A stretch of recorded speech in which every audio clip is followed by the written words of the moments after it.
Ainda falando sobre a guerra e também seu discurso no Capitólio na noite desta terça-feira, o presidente dos Estados Unidos, Joe Biden, afirmou que o Departamento de Justiça norte-americano criou uma força-tarefa para ir atrás dos bens de oligarcas russos corruptos. O espaço aéreo também foi fechado para aeronaves vindas da Rússia. Pelo menos 2 bilionários russos romperam com o Kremlin e pediram o fim da guerra. Eu convido para conversar com a gente agora ao vivo o jornalista Padre Inácio Medeiros. Padre, boa noite ao senhor. Obrigado pela participação. Alegria estar aqui falando com você e com todos aqueles que nos acompanham. Alegria nossa em receber o senhor aqui. Padre, qual é a avaliação que o senhor faz diante dessas medidas? Primeiro, a aprovação dessa carta da ONU e depois essas sanções. Essas coisas podem refletir a favor do fim da guerra? Eu acredito que sim. Primeiro, se permite um comentário, ainda bem que o Brasil, que tem uma política exterior, uma política externa muito errática, ainda bem que o Brasil se aliou à grande maioria daqueles que se colocaram contra esta guerra injusta e esta guerra, essa estupidez humana da guerra na Ucrânia. E o que a gente pode perceber, apesar da força bélica, apesar da força militar de Vladimir Putin, ele nunca esteve tão isolado como está agora.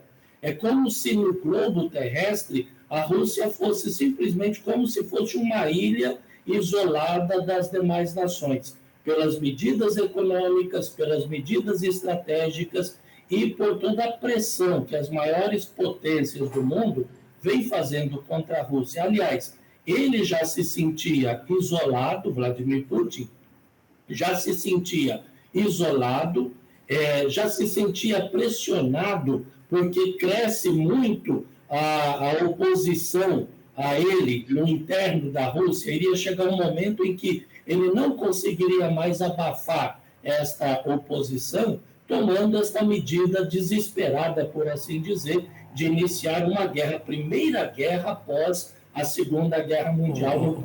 Padre, essas medidas podem surtir o efeito que o senhor espera?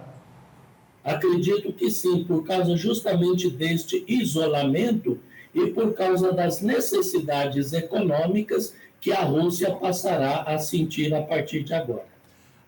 O senhor viu lá, o primeiro-ministro, um dos ministros russos, disse que a Rússia estaria se defendendo. O senhor acredita nisso ou não? Absolutamente não é verdade, porque não havia nenhuma pressão externa, nenhuma pressão exterior mais forte que viesse ameaçar o continente europeu. É preciso a gente saber que a Ucrânia ela é um país relativamente jovem na sua independência e ela, mesmo que entrasse para a comunidade europeia, como era o seu desejo, e viesse também participar da OTAN, esta aliança militar do Ocidente, mesmo assim não significaria uma ameaça maior à União Soviética em vista do grande patrimônio, um grande testemunho bélico que o país possui. Padre, o que a gente tem receio é exatamente isso. Com essas sanções econômicas, toda essa pressão internacional, a Rússia não pode responder com ataques nucleares?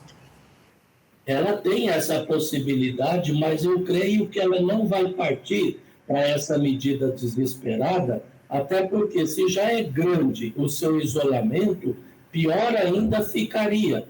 E se ela tem interesse no território ucraniano, ela teria que fazer depois todo um trabalho de limpeza do seu território que custaria muito. Haja vista, por exemplo, a realidade da usina nuclear de Chernobyl, que está no território ucraniano, que até hoje não pode ser usado em plenitude por causa daquele acidente que no passado aconteceu. Agora é bom a gente lembrar aí também que nós temos um outro elemento que se chama a China. Isso é que me preocupa.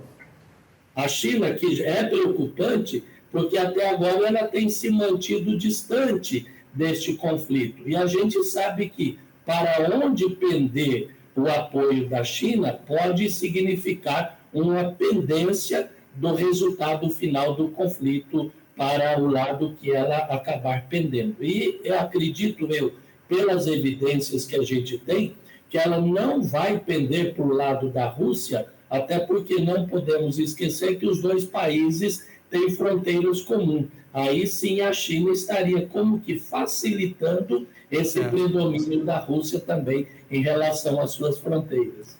Padre Inácio, muito bom ter o senhor aqui no Jornal Brasil hoje. Tenha uma boa noite. Grande abraço a todos e continuemos torcendo e rezando pela paz. Vamos rezar sempre.